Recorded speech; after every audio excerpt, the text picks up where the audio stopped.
You've heard the word upskilling absolutely everywhere, right? It's in meetings, on job postings. It feels like the buzzword of the decade. But what's really behind it? Today, we're going to break down how this one idea can literally become the engine that drives your entire professional future. Seriously, think about that for a second. In a world that's changing faster than ever, how do you stay relevant? How do you make sure the skills you have today are still valuable tomorrow? This isn't just some hypothetical question. It's the core challenge we're all facing right now. And the answer isn't just, take another online course. It's about a complete shift in how you think. It's moving away from that reactive mindset of, I need this skill for my job right now, to a much more proactive one. I'm building the capabilities I'll need for the next 5-10 years of my career. So that brings us to the big idea for today. I want you to start thinking about your career development as if you're building a powerful engine. And this isn't just any engine that gets you from A to B. No, this is one that constantly adapts, gets stronger, and becomes more efficient over time. Okay, so what's the official definition? Well, upskilling is all about looking ahead. It's about anticipating that, some skills are going to fade away and new ones will be critical. But here's the most important part.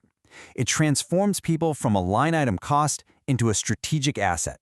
And for you, personally, it means you're no longer just an employee. You're an investment in the future, your own future. Now, let's clear something up really quickly. Upskilling versus reskilling. They sound similar, but they're different. Upskilling is about getting better and adding skills in your current field. Think of a graphic designer learning animation. Reskilling, on the other hand, is a total pivot. It's that same designer deciding to learn coding to become a web developer. Both are super powerful tools for your career, just used for different things. And that brings us right back to our central metaphor. This whole process, this strategic forward-thinking approach to your skills, that's how you build your personal adaptive capability engine. It's the thing that's going to power your growth, your resilience, and keep you moving forward. So how does this engine actually work? What are the moving parts? Well, it really operates across 3 key interconnected dimensions of growth. Let's pop the hood and see how each one functions. Here are the 3 core functions: expansion, enhancement, and mobility. You can almost think of them as the intake, the combustion, and the output of your engine. Let's break down each one. First up, capacity expansion. This is all about adding totally new tools to your toolkit. It's about broadening your horizons and getting ready for what's coming next by learning things you couldn't do before.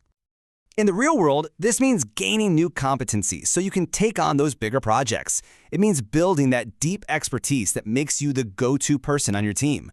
It's about developing advanced skills to solve really tricky problems. And, maybe most importantly, bridging that gap between the skills you have today and the ones you're going to need tomorrow.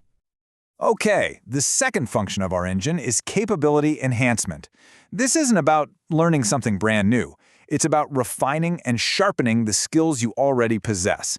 It's the difference between just being pretty good at something and achieving true mastery. This is all about that deliberate practice, making those little 1% improvements that compound over time.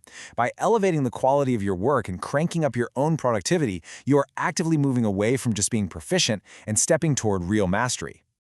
And finally, our third function, capability mobility. This is where the rubber really meets the road. It's about taking all that new capacity and all that enhanced capability and actually turning it into real, tangible career movement. This is where you see the big payoff. Your skills become the fuel for your next promotion. They create that upward mobility, they unlock doors to opportunities you didn't even know existed, and ultimately, they give you more control, more agency over your own professional life. Okay, so we get the engine's functions, right? Expansion, enhancement, mobility, but what's the fuel? And how do we do the regular maintenance? How do we actually power this thing? Let's talk about the tools. There are tons of ways to fuel your engine. You've got formal training, which gives you that structured path. Workshops are awesome for social, hands-on learning. And things like continuing education just keep you sharp and current. The real secret isn't picking just one. It's about creating a smart mix of all 3 that works for you. All right, let's get to the most important part, the payoff. After all this work, what's the ultimate output of a well-built, high-performing capability engine? What do you actually get out of it? It boils down to one simple but incredibly powerful thing: increased value. And look, I'm not just talking about your value to your company. I'm talking about your value in the entire job market, and just as important, your value to yourself. So what does increased value actually look like? Well, it means higher employability. You're always in demand. It means greater earning potential, for sure. It lets you bring more innovative ideas to the table. But maybe the biggest one? It builds career resilience, making you way less vulnerable when the economy or technology throws a curveball. And so we've come full circle.